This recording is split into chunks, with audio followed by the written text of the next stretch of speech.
Good morning, afternoon, Davin. Today, myself, Jack, Siobhan, and Kane will be looking at the 22 under 22 social media campaign. So how it all works, the 22 under 22 is run by the AFL Players Association. There's an initial squad of 40 named by the Players Association Board, which is then sent out for a vote by the public. It's posted on their Facebook and Instagram pages, which links them to the AFL Players Association website, and it gets voted on by the public. The dates, so the 40-man squad is initially announced after round 19. There's 4 weeks of voting, and then a 22-man final squad is named after round 23 from the public's voting.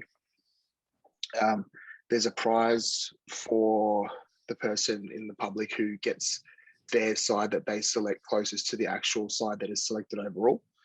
And all the jerseys are, the players are presented a team jersey for 22 under 22, which is given to them alongside the AFL Players Association MVP trophy. And I'll hand over to Jack.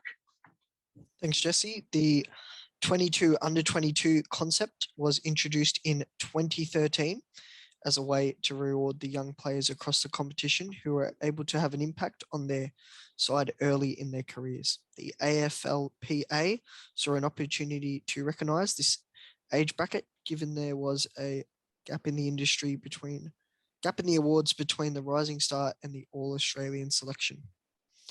To launch the concept, the AFLPA revealed a retrospective team from 2012 to demonstrate the strength of the young talent across the competition.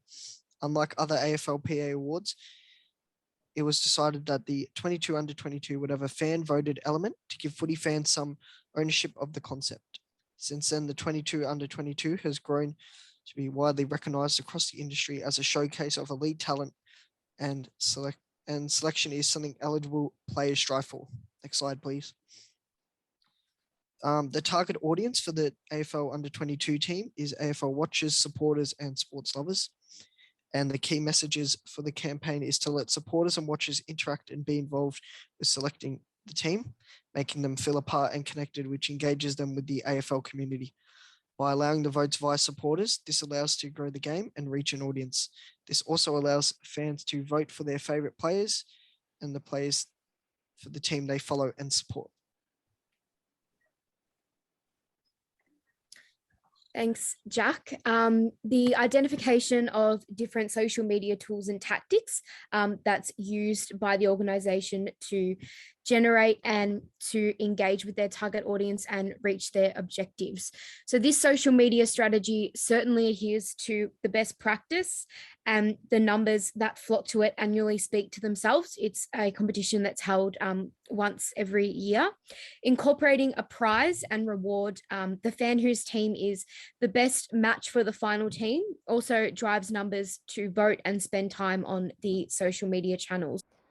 The prize itself also enables people to vote, and in the hope of winning that prize, drives more people to participate and put in their selected team of 22 players that are under the age of 22. By stating that public vote will be the key to the final team's announcement, those that feel a certain loyalty or desire to see their selected players in the team will vote. Making the audience's vote count means that some consumers will vote numerous times and actively participate. It is encouraged that users post on Twitter, in particular, their final chosen teams. This then opens up discussions on, who was unlucky, who shouldn't be in the team. This then dominates social media feeds, boosting the amount of clicks, comments, and shares to that particular channel. The use of strong visual images, which is more memorable for audiences that use social media. It's more engaging for an audience. That's a clear standout with this campaign. With an enormous amount of people spending time on social media, users place their votes with very little effort other than clicking a link and composing their chosen team. The use of hashtags, such as 22 under 22, which is quite standard, enables people to interact with other users' opinions and encapsulates the general views and opinions of the selected teams. This again also drives clicks, views, and voting.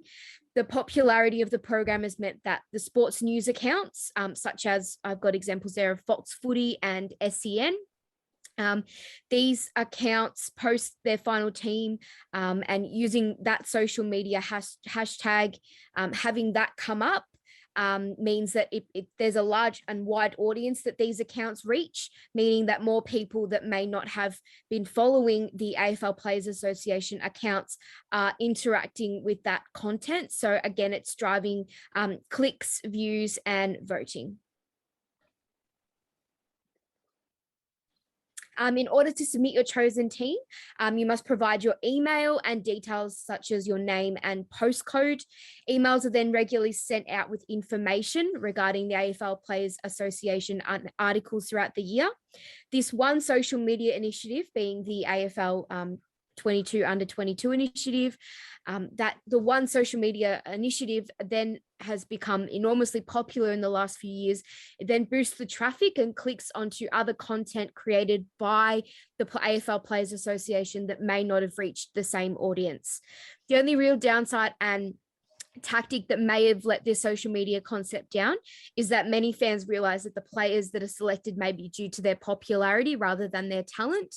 The players selected may not be there on their merit, but rather the amount of fans the club that the player plays for has, or individual supporters, and this may discourage some people from participating.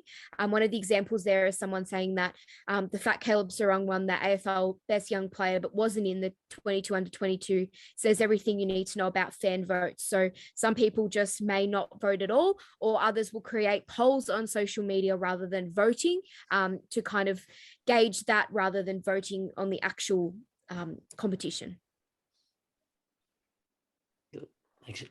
So when the AFL, when the 22 under 22 campaign began, the AFL Players Association promoted the campaign by posting on their Facebook, Instagram, and Twitter accounts, informing the public the voting was now open. These posts included the 40-man squad that the public could select their final 22 from, and a link to the website to vote. These posts were also paid partnerships, as the campaign was sponsored by a company called Snaffle.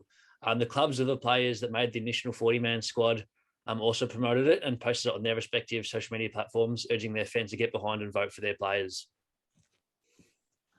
Next slide, please. Upon completion of voting, fans received an email where they were informed they'd been entered into a draw run by Snaffle to win a number of prizes. These prizes included iPhones, laptops, and smartwatches. The email also included the fan selected 22 and gave them the option to share it to their own personal social media. Once the campaign had ended, the AFLPA put together the team as voted by the public and posted it online, once again promoting it on their social media accounts, as seen on the following slide and on the overview slide as well. They also posted a photo of the captain, Sam Walsh, from the Carlton Football Club, and the vice captain, Andrew Brayshaw, congratulating them on this achievement. The AFLPA also put out an article online showing the percentages of the most popular players selected and the clubs with the most representatives. Bulldog Bailey Smith received the most votes, being selected in 97% of teams. Captain Sam Walsh was in 89% of teams, and Vice Captain Andrew Brayshaw was selected in 90%. The article also mentioned that Gold Coast and Melbourne had the most representatives, receiving 3 players each. And it also included the statistic that Sam Walsh had been selected in the team 3 years straight. It also said that he made the Australian squad, and that there are 12 players selected for their first time this year. Thank you. Awesome. Thank you. Thanks, guys.